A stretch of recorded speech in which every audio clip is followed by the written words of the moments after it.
it's hard for them to understand, I will never see them again. Like, it's really difficult. But saying things like they've gone to sleep, they're watching over you, you know, they're in a better place, all of this stuff is so confusing and makes it worse. So even if, you know, it's we use this a lot with parenting, like you need to use the right language in the hope that that language starts getting embedded. And when they're older, there will be more understanding of the language. So obviously if you say like they've died, that means they're never coming back. You might need to say that to a 6-year-old more than once. Yeah. Whereas if a 15-year-old, you're like, yeah, I got it. I know what forever means, but I don't know how it feels. I'm going to have to learn to live with that. But yeah, with kids, it's everybody agrees, you know, all the amazing child bereavement charities that exist now that did not at all exist when, you know, I went through this, and it was like pre-internet, and you couldn't just Google something and you couldn't like be on Instagram and go, oh, other people are going through this. You know, I just thought I was like the only 15-year-old whose dad had died. Even though there was then 2 girls in my year whose dads also died, you know, we still struggled to be like, oh, hey, me too. Because it was like, oh, I don't know if you want to talk about it. Okay, fine. That's the end of the drama lesson. So it makes it so confusing for children.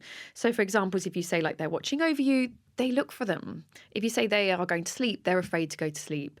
So what I wanted with the picture book that I wrote, Where Did She Go?, which is about a little girl whose grandma dies, and lots of people say kind things to her, which confuses her. And then eventually the mum has to say, no, she's died, and that means we'll never see her again. But what we have is her love. So I'm not an advocate of like, they're dead. That's it, kid. Like you need to... But we are scared. I feel like we're scared of using the word dead or died. I feel like scared, we have a thing where it sounds too harsh. Yeah. But that is actually the reality. I think it's really interesting. You know, we're all getting better at like having these conversations with children, right? Like about the internet or, you know, sex, consent, like mental health. And death seems to be the one that everyone's like, oh, but I'm not going to say that.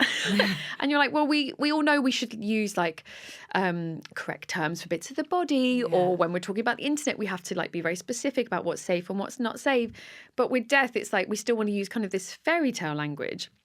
And I do a lot of talks about grief, and I get asked a lot, what shall I say to the children? And what I always say is, like any conversation with a child, it's practice. So the first time I had to say to my daughter, when she was like, oh, where's my grandpa? And I was like, he's dead. The first time I had to say that, 100% G, I was like, I went to another room. Really? Because of course, it's like, oh man, I've got to tell you this. He's not here, and you're not going to grow up with a grandpa, and I don't have a dad, and this is so shit, and I wish I could tell you you know, all that pain, that grief is very present. But that's okay, because it is sad that you don't have a grandpa. The second time I did it, it wasn't that bad. The third time I did it, it's fine.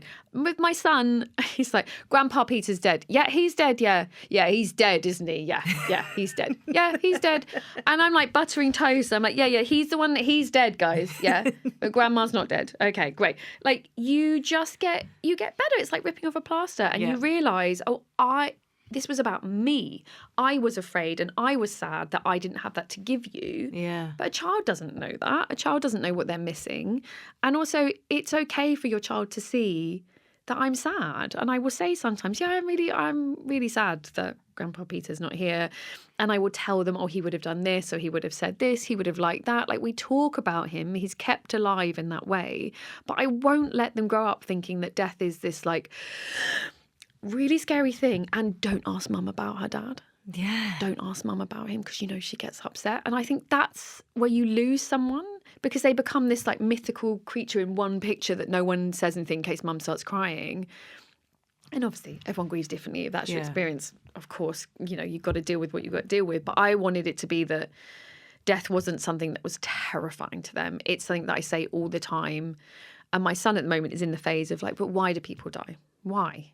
I don't want to. No, but you're going to. We're all going to die. I'm going to die. Daddy's going to die. We're all going to die. My house is like the other way. But why? Well, you wouldn't want loads of people who are 150 walking around the place. Like, our bodies age and it gets painful and it's hard, and that's the right thing to happen. That's what life is. We're born, we live, and we die, and that's okay. But you have to practice that. That's the thing people are scared of. They don't want that first conversation where it's like, But if you do it once, It's like you say, every time you talk about it, it's going to get... it gets easier. Yeah. It gets easier. And then the more you say it, the more you think, yeah, that is life. Why would I tell my children anything else?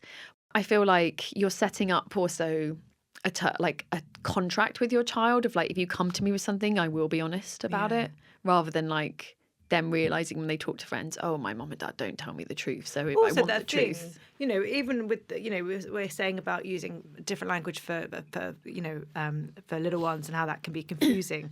I think with teenagers or any child, it's the missing bits of information that they will fill up. Yeah. They will fill that space with something that's not come from you and is not fact. And that's what most... I haven't read anything that disagrees with that. Like all the child bereavement societies say they will fill it up. And there's so many cases of being told they've gone to a better place and like a child looking for them, obsessively looking for them, or thinking that they can see them.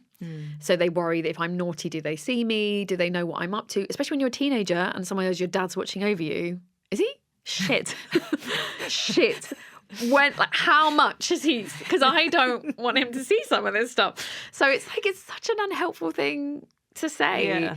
And, obviously, if you have religious beliefs, that's completely different. You have a language and a vocabulary that you're offering that you hopefully or potentially share a faith with your child. That's completely different. But for those of us that are more secular or more relaxed about these things and don't have such a definite, I can tell you for a fact they're in this place, it's really hard. Like the euphemisms don't work. They're confusing and they don't work. And yeah, little kids especially will go and make up something more nightmarish, They will believe that they are not at rest, or they can see them, or they're under the bed, or they're coming back, or if they just believe hard enough, if they really, really wish it, they'll come back and it's their fault. There's all sorts of horrible stories of what children have made up in their heads. So I think if you make yourself the island of honesty that they can come back to. And like I said, I started telling my daughter when she was about 2, I said, oh, he's dead.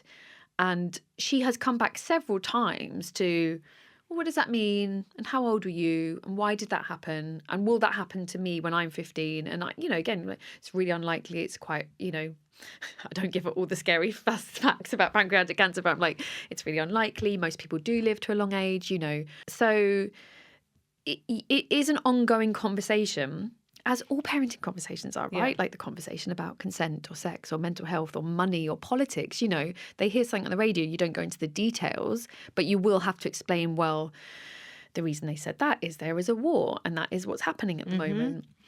And, you won't sit them down with like, this is the history of colonization of the past 300 years, but you do want them to understand where they are in the world. And it's the same with death and grief. She's come back so many times just to sort of check in and be like, well, what did that mean? And how do you feel about that? And then she just goes, oh, okay. And that's how children learn about grief, and that's how they grieve. They call it puddles of grief. So children will often, when they're grieving, dip into the puddle, be very sad, and then the next minute, absolutely fine playing. And that's where we get this lie, which is like, oh, children are so resilient. Look, they're fine. And it's like, they're not fine. They know how to jump in and jump out. Whereas when you're an adult, it's very hard to jump out of the grief. You often can be in it for months and months and months. But also you do sometimes have a moment where you're like, oh, I'm just going to watch Netflix and forget about it. And we feel guilty about that. But actually, that is how humans process a loss.